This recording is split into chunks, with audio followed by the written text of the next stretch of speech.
Yeah. So, episode 2, Cut Up Promo Podcast. We are, 4 days into the new year. Okay. I have a special guest today. Before I even get into his name, so this person was the first person I met when I walked into the doors of AWF. This dude, I mentioned in my last podcast that he's kind of intimidating. He comes off as intimidating when you don't know him, but he's like he's a warm teddy bear once you get to know this man, okay? But without further ado, he goes by Maverick, the Unbranded Bull. Introduce yourself, by the way. Oh, yeah. Let's just make it straight here, man. No, I'm very intimidated. What's happening, Maui? What's going on, my guy? I'm glad you were able to come out, have a conversation with me a little bit, talk to me a little bit, letting us, get to know you outside of the ring. Get us, to let us know who you really are. Oh, thanks for having me. And then, after the last episode with Rampage, he said some few choice words. We'll get into that later on. But I'm like, you know what? I need to get this man in here. I need to have a conversation with him. I need to get in your head. I need to, find out who you really are outside the ring, like I stated before. With you, like I said it before, when I first met you, it was, like I said, you greeted me. I didn't really know who you were. I didn't know who anybody was, to be honest with you. I had heard the quote unquote, stories about how it is, to be an indie wrestler and how people can be dicks. I didn't know what to expect when I walked through those doors. I'm gonna be honest with you. So to me, I was more like, all right, let's see what kind of, guy this is, So sure enough, you kind of gave me a breakdown or whatever, had me sign the release form, and we were in there, dude. But before we get into that whole thing, please tell me, give me your background, of what made you become social security number? Not your social, not that much of a background. This is not 12 over here, all right? We ain't 12 over here. I got you. Okay. So first of all, so what made you get it? What made you start wrestling? Let's start there. What made me start wrestling? Yes. All right. Well, before we really get into that, let's just start with the cliche and the usual thing for everyone. Probably similar to you, start off as the boyhood dream. I didn't listen to those "Don't try this at home" videos. You always Correct. I was a kid from Salt River, People Maricopa Indian Reservation. Oh, I grew up on a farm, and wrestling was a big part of my childhood. I loved wrestling. I watched wrestling every, I think Thursday at the time on UPN. Okay. And was surrounded by cousins. Thursday night SmackDown. Oh yeah. That was my introduction to wrestling. Was SmackDown. But as a kid, watched it. I had siblings, cousins, and uncles that we all wrestled in there by the corrals. We would create rings from bales of hay. Yeah. And that was where. Oh, so you grew up really farm. Yeah. Okay. Yeah, it's not a gimmick. Dude, this is who I was and what I am. Okay. So that's where the seeds were planted initially. Okay. But as life happens, things kind of turn into more of, that would have been a nice thought or do, but let's kind of base ourselves in reality, quote unquote. Fast forward to 2022, I was having regular doctor's appointments, and doc was telling me, hey, you really need to do some changes. You're pre-diabetic. I say that hypocritically drinking a Diet Coke, but we'll get into that here in a sec too. Right. So yeah, man, I was on the cusp of becoming full-blown diabetic. I was starting to get blemishes. For guys like us, you get it right here underneath the eyes, the nose, the neck, and the armpits. And it was pretty prominent on those areas for me. And so doc said you need to make some changes. You need to watch your sugars, you need to stop drinking, and you need to find some form of exercise. So wrestling came back in. I just got done seeing a AWF show. I was on the Wrestling Federation, and I was like, why not? Yeah. Saw the poster for the Trinity Academy, and I made that first step. Okay. And so my mentality on that was, if I'm going to get in shape, might as well try doing it with something fun. Correct. So January 2023, a very unathletic, 320-pound, 33-year-old Rick stepped into his first training class, and I guess, as they say, man, the rest is history. Okay. So what match was it? If you don't mind, do you remember what match that was that you went to go see? Well, it definitely had to be a Christmas bruising. I want to say that it was Chubby Depp winning the title from R3 Charles Cassis. I think was the match that I had last saw. And I talked to one of the wrestlers that was walking around the crowd, and I mentioned to him, hey man, I really would like to try this. And he's like, well, are you more than a fan? And I'm like, I think I am. And that paved the road for me. That just. Do you remember? You don't have to name drop if you remember, but do you remember who that wrestler was? Oh yeah, I definitely remember who it was. Okay. And, it's funny now that I get to talk to him on a regular basis with the. And it's all your fault now, Ricky Rhea. So that's where your love for Ricky Ray comes in. Yeah. Okay. Was LT at that one, or was he already not wrestling anymore? I believe that he didn't wrestle that night. I didn't see LT till much later, and we'll get into who LT is, and what he is to me, and everything else. Definitely. But yeah, no, I didn't see LT there. I hadn't spoken to him yet. I think the only one that I had spoken to that night was Ricky. Okay. Good. Okay. And then so going back to what you were saying, like I kind of have the same with that. So my first introduction was around 5th grade. Okay. And then there was this kid in my 5th grade class, and he had a magazine. And it was a WWE magazine, you know, and then they were looking at the new video games that were coming out. Like, oh, this one's coming out. And the only wrestling I had ever seen was Lucha, you know, because we didn't have cable growing up, and I was on basic cable. I was on basic, you know, and, you know, with Octagon and, you know, and all these people, you know. And then, you know, and I'm like, you know, and I'm like, oh, I was like, you know what I mean? I'm just like, damn, like, to me, these were like superheroes at that point, from what they do from my end, from me looking into it. And then he started coming in, that guy who brought in the magazine, he started coming with wrestling shirts. He had the Austin 316. He had the Rock. No, he had the Rock one with the blue bull, you know. Yeah. And then that for some reason that shirt caught my eye, you know, because I'm a tourist, you know. So I'm like, oh, a shirt with a bull on it. That's pretty cool, you know. And then he goes and tells me whatever. And then one time I was in San Diego. I was visiting my real dad and my stepmom. And then she said, he could go pick out a movie for you guys to watch for the weekend, entertain yourselves. The movie. Are we talking like a Blockbuster? No, we were at Walmart. Oh, Walmart. We were at Walmart. And then she's like, oh, and then I see the Rock's the Know Your Role. I see it right there. And for some reason I gravitated towards it. I'm like, let me grab this. I'm like, can I get this? Like, yeah. So I start watching it, and then this is my first introduction into WWE. If you ever seen the Rock's Know Your Role, it's just a big, you know, his home video. But that's when I found out who Stone Cold was. That's when I found out who DX was. That's how I found out who the Nation of Domination was. That's how I found out who Vince McMahon was.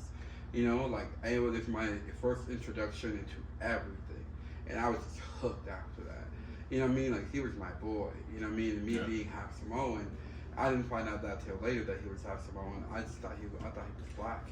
I thought he was black the whole time until later on I found out. You know, it's funny too because I looked at him and I saw me too. Because like I'm, you know, I'm color, right? Like, yeah, color. So like, this like me. Yeah. And so yeah, that was a huge interest, and I was a huge rock fan. Yeah. Still am. Yeah.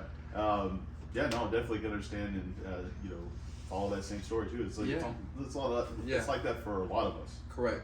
And then so to me, like, and then I was wanted to do wrestling.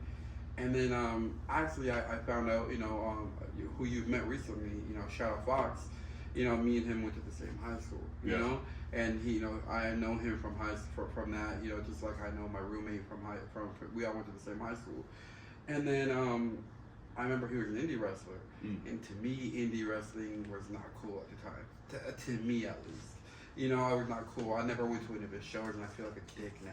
Well, before we get to that, I got to add to that, man, with Shadow Fox, like, within the locker room, people talk about him like he's a legend, and he is a legend. I like you said, recently met him, and yeah, dude is legit. Definitely, to me, I consider him, he's up there with me. I put him up there with LT, as far as me personally. But I never went to any of his shows. To me, like, I was already done with wrestling. I stopped watching wrestling around 06, 07, So to me, I was already like, wrestling's not cool anymore. And if WWE isn't cool anymore, I'm damn sure I'm not going to no indie show. And then finally, like it was last year, it was me and my roommate, we were watching, it's gonna sound very cliche, it's gonna sound very stupid, but I'm like, this is basically what made me want to do it, right? I'm watching the final match, WrestleMania Night 2. I'm watching the final match. And then I'm watching, it's WrestleMania Night 1. And I'm showing The Rock, and Roman Reigns tag team.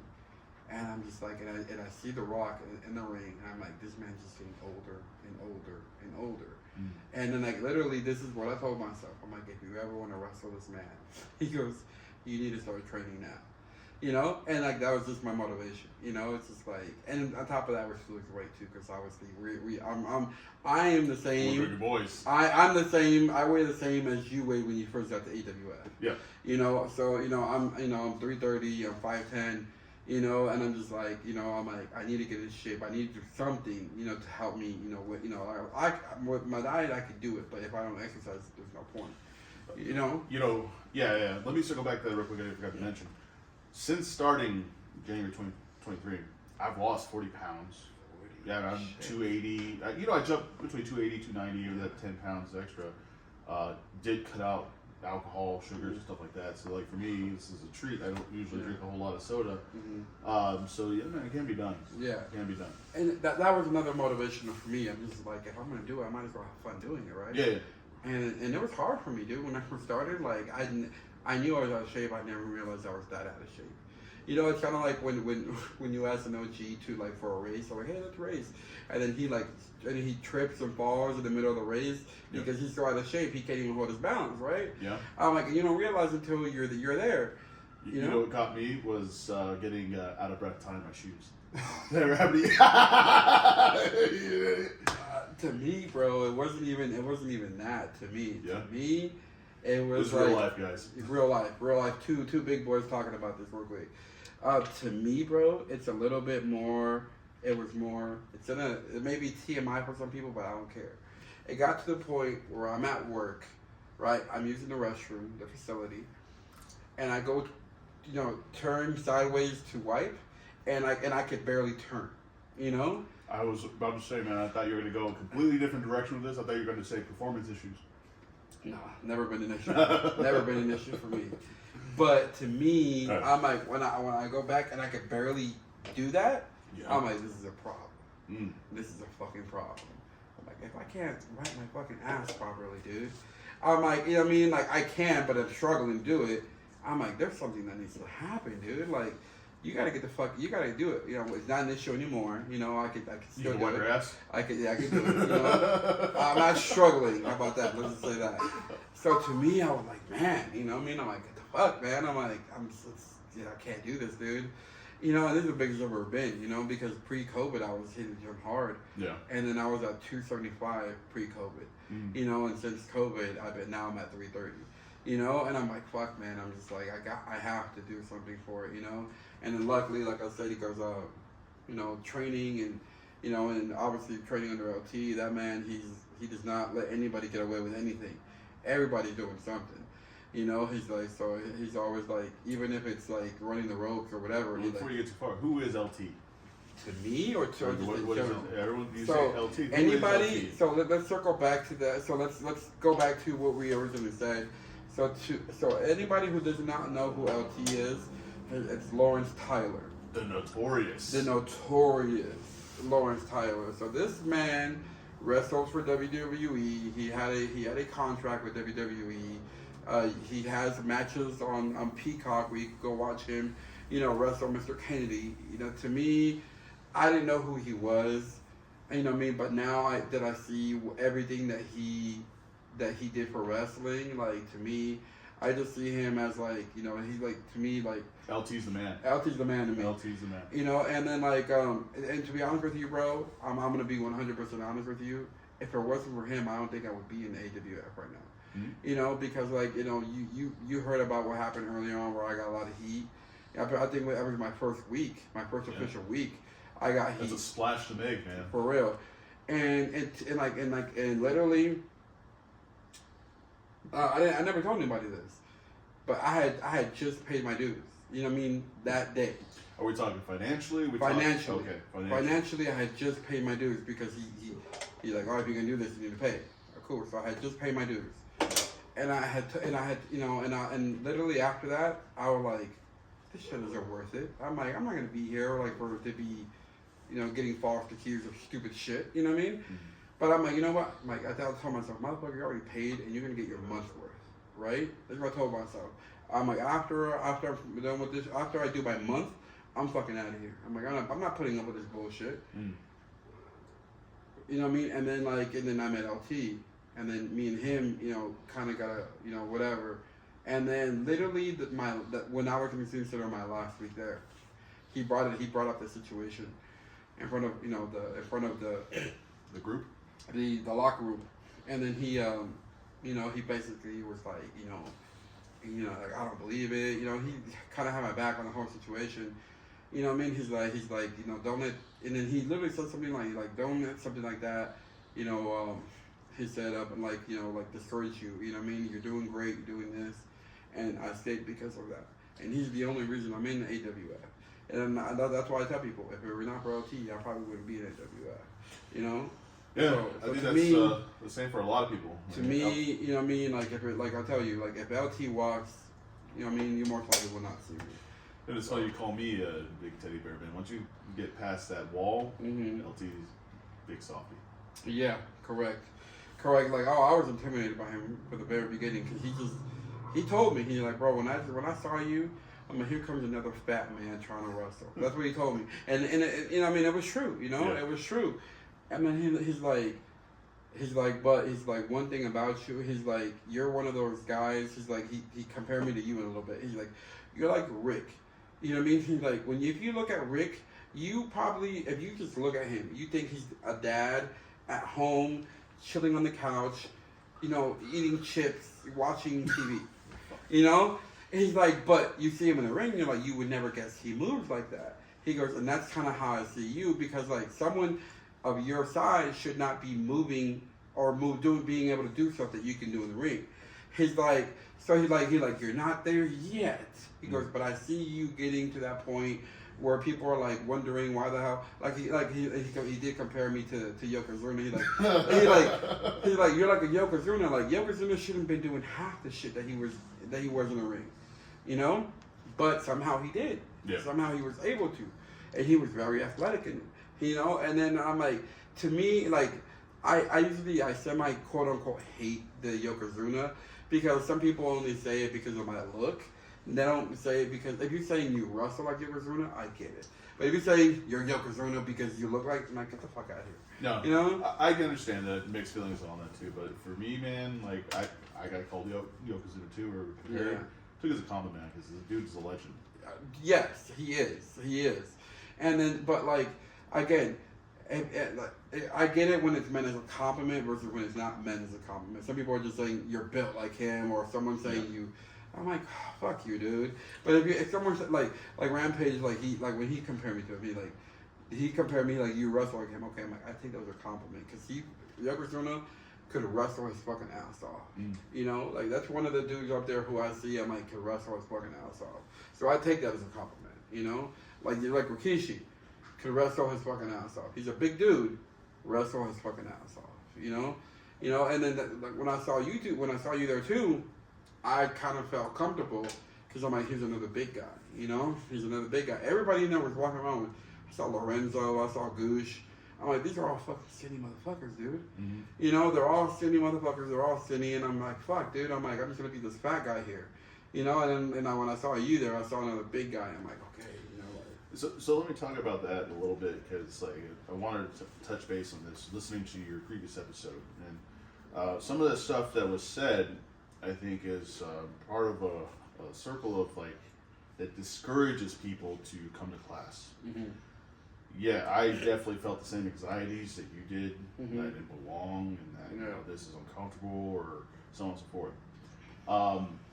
Just keep coming. Yeah. That's all you got to remember. Mm-hmm. Just keep coming and keep trying. It takes so much courage Yeah. to walk through that door to begin with Mm-hmm. because you're already in your head like, oh man, what am I even doing here? Yeah. And you walk in, you see people like, you know, Lorenzo, Goosh, Mm-hmm. been around for longer, doing things that you're not Mm-hmm. doing yet. Yeah.